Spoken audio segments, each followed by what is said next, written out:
more? How many more? How many more colleges? How many more classrooms? I can't take this commercial. How many more?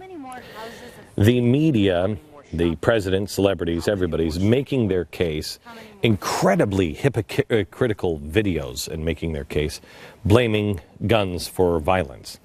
Others are making a push to get a step closer to achieving the progressive dream of banning guns.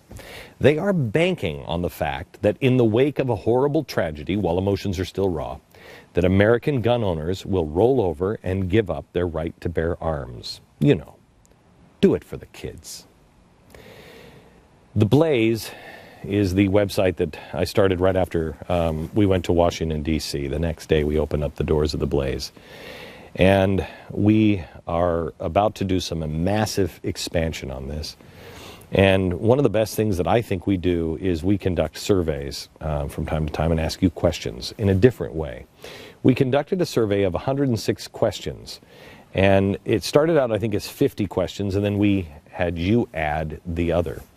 And judging by the size of the response, it appears the administration may have miscalculated the will of the opponent. Before we mentioned the survey today on radio, there was over 4,876,394 responses. And hearing the results take into account the typical Blaze reader is not the stereotypical hick gun owner.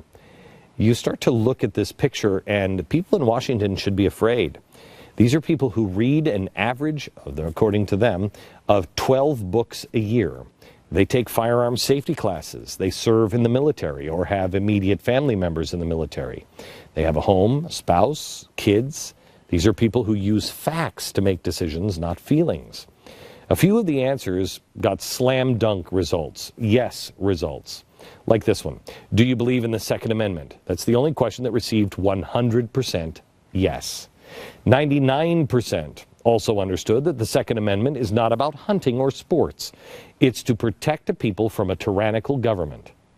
The left today will mock that idea. But over the last 100 years, most of the world's biggest atrocities came from the hands of ruthless dictators who made sure to disarm the civilian population, making their rise to power easier first. A few of the slam dunk questions were our audience, at least. Again, almost 5 million responses. They were 99%. Will an assault rifle ban prevent violent crime? The answer, no, by 99%. As we showed you this is based on facts. Next question, would you surrender your Second Amendment rights in exchange for a promise from the government to protect you from all harm? Answer, no, not so much, 99%. Should the UN or any other foreign entity have any say about the American gun rights or the Second Amendment? No, 99%. Should a gun owner and their addresses be published? 99%. No. Liberal websites posted the names of New York City gun owners. These are ones who, the gun owners in New York City, you have to go through an amazing 1 year, if not 18-month process to be able to get your gun. They decided to put all of their names and addresses up on a website with the headline, "Here are the a-holes who own guns in New York City." All of a sudden, because you, really? As if doing something perfectly legal justifies being associated with the murder of children. This is the level progressives have to stoop to because they have absolutely no argument. Even former New York Times editor Bill Keller said, I don't think I even would have done that. Quote, when you're going to make a sizable population of the law-abiding citizens feel violated, you have to ask yourself, what's offsetting the gain? In this case, I think not much. Let me ask you a question. Should we publish the names of those who get abortions? I mean, it's legal. Should we release the names of gay marriage households? Why not? Here's one. Should we release the names of those on welfare and unemployment? No, I'm sorry. Should we demonize them and release the names of those who are on welfare and unemployment, and then release their names and addresses? If the answer to those is no, why? Go back to the why. Common sense tells you nothing good will come of that. It's no every time. The radical left is not interested in common sense. They are interested in agenda. But Blaze readers are not interested in that. Many of the questions in the polls were split. They indicate a willingness to exercise common sense. 51% not a member of the NRA. 53% were for subsidizing some form of basic gun instruction for first-time buyers. 34% said the process of buying a gun does not make them feel like a criminal, which indicates a willingness to at least have some checks in place. Interestingly, given 88% who took the poll, they own a gun, and they're willing to have a background check. They're reasonable. But they are also well aware of what is coming. 91% believe that President Obama will use an executive order to enact a gun ban if Congress will not. 89% are worried that gun confiscation will be attempted before the end of this year.